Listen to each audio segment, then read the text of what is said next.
Hello, my name is Yari and this is my story. When I left Cuba 13 years ago, it was a very hard step for me to make. I knew that I wanted to leave Cuba since I was 19 years old. I knew all that time that God existed, but I didn't know Him. I left Cuba and it was risking my life. I didn't know that it was mine to risk, but I knew that I wanted to go. I remember praying to God. My only first prayer to God was, God, if it's in your plans that my life is going to be ended this way, please let it be fast, because I am afraid. After 10 minutes on that prayer, I felt peace. And half an hour after that, I was able to see land. I finally came here and I was finally free. But I didn't know that I wasn't free of all things. I was only free of the system that I grew up with.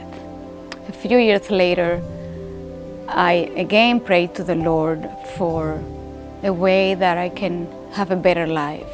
I was more specific this time, but I was specific about my future husband.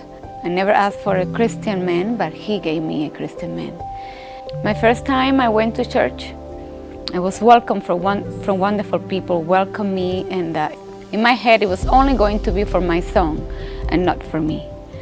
I remember also in all of the service that I came that month, I remember raising my hands every time Pastor Steve preached, and every time I needed my salvation.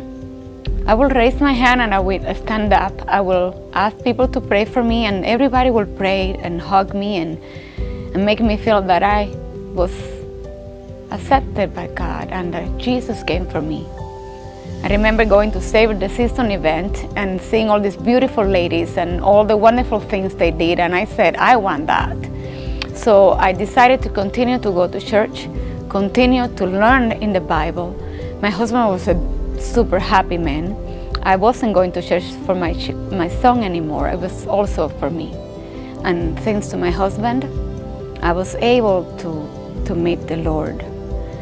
I find that God is always there for me, and that He's been guiding me the whole time, and I didn't know. And here I am now with a wonderful life, living by God, and it's just the best gift I can ever have for me and for my family.